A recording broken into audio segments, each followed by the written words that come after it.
All right, let's get some more calls. Here we go, bro. What's up, bro?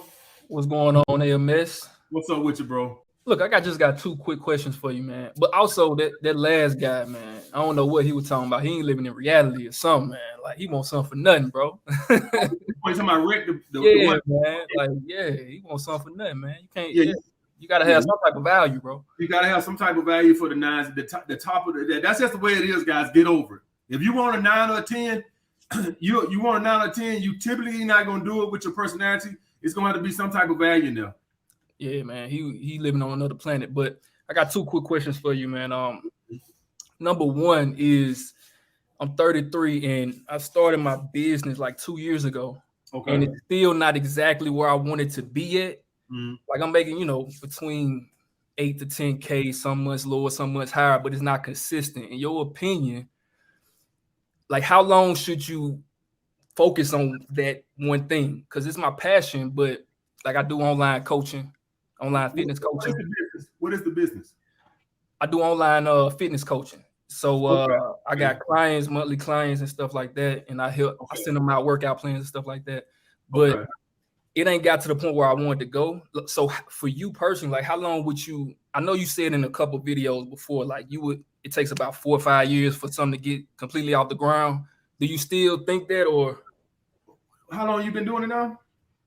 Like I started my business 2 years ago. 2 years ago. And you have any programs? It's more like a service. You don't have no program? It's not a program. Like that's the problem. That's the problem. You ain't earning money while you sleep. So the way you going about it is only so many hours in a day you can train people. You need to you ain't made it passive yet. So you need to create a beginner's program, an intermediate program, and an advanced program. 3 programs, right? And then you can go into other areas, women's programs.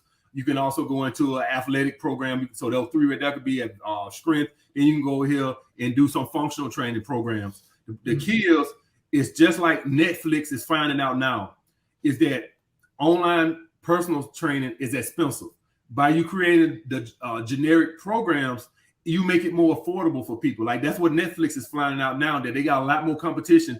They're probably going to have to go to run some ads through it, like Peacock does, run some ads through it. So people, because now Netflix is charging $20. Why would people pay $20 when they can go get these other ads for $5? You see what I'm saying? You can get Apple TV for $5. You can get Peacock TV for $5. You got Tubi and all these other ones that are free. And you think somebody finna keeps paying Netflix $20? So now they're tinkering. The point I'm trying to say is when you do it the way I'm talking about it, you're making it more affordable to more people. The way you're doing it now, you have a niche people that can afford that. So you need to create these programs. So now you say, okay, I sell these programs for $30 for a full program. Some people can't pay you $50, $70, $100 for training them an hour, but I can afford this $50 program. You see what I'm saying? So you can go ahead. Yeah, let me ask you this, because I do more of like high ticket. So it's like for 3 months, like I send them out their workout plan and I got an app for them and stuff like that. So it's kind of like $9.97 for like 3 months. So you saying I should have something like basic for like $50. That's a luxury, because that's going to be more structured. The straight programs are going to be generic. Right. The ones you're working more on in detail, they're going to have a more detailed program. So that's the luxury that they get.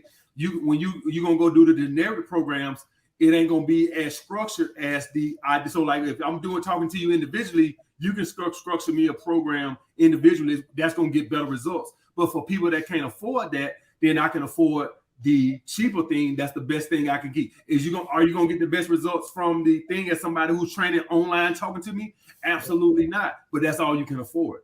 Right.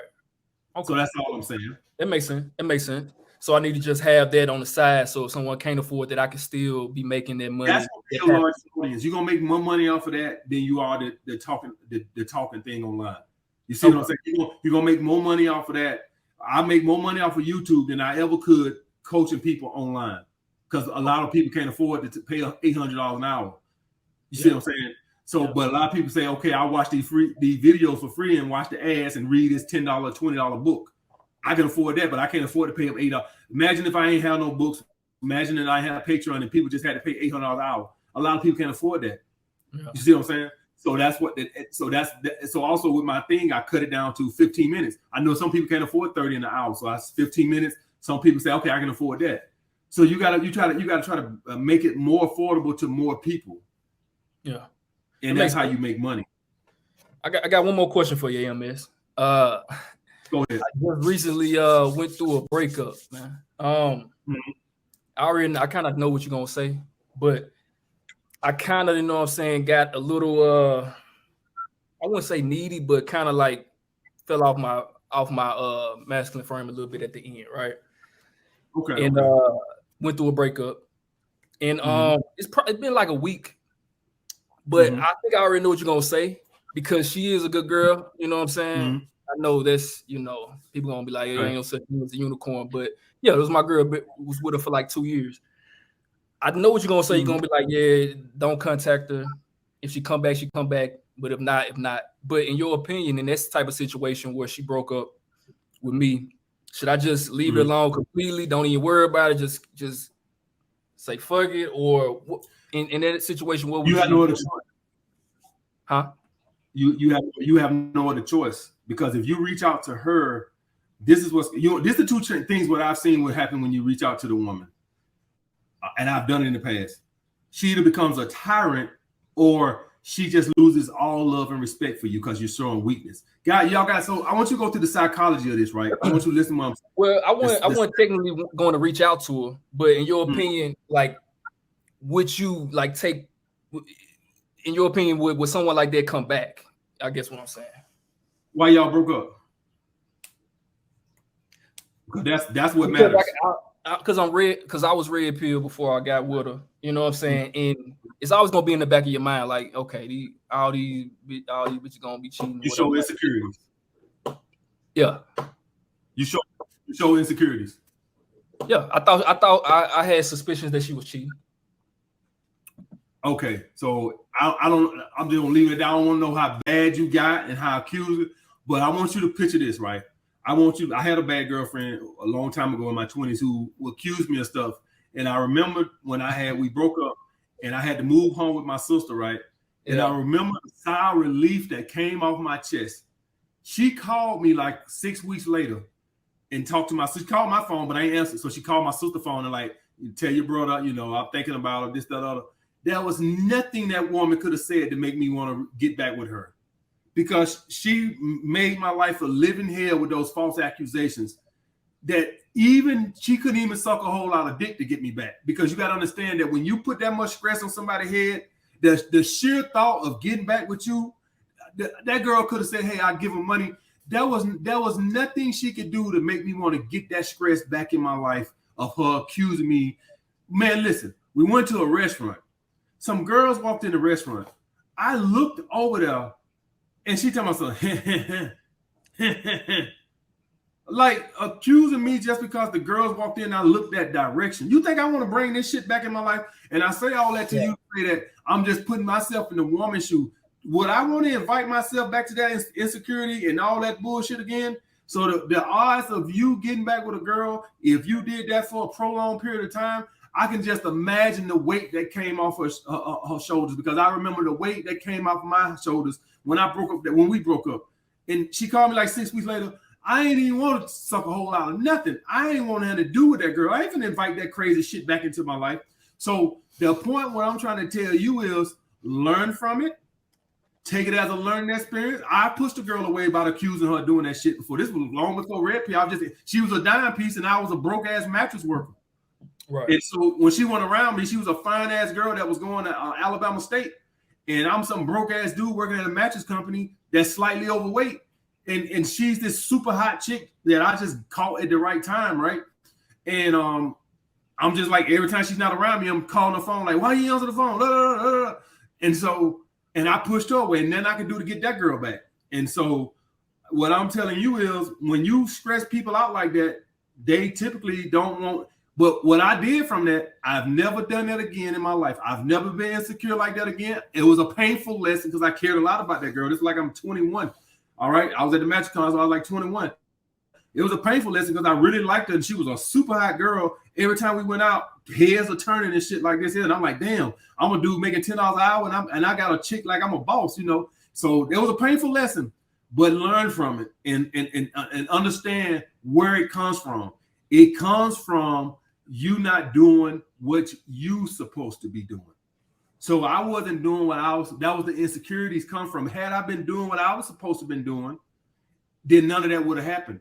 So you learn from where it was coming from. When you ain't doing what you need, when you ain't treating your woman the way you know you need to be treating her and courting her the way you supposed to, you done got comfortable and you flopping your ass on that couch and want to sit and watch TV and feel like, hey, I got her now. Why I go spend $100 on dinner? I got her now. She's mine. I don't gotta do that. I don't gotta do that type of stuff no more. When you was trying to get her, you was doing all those little small things.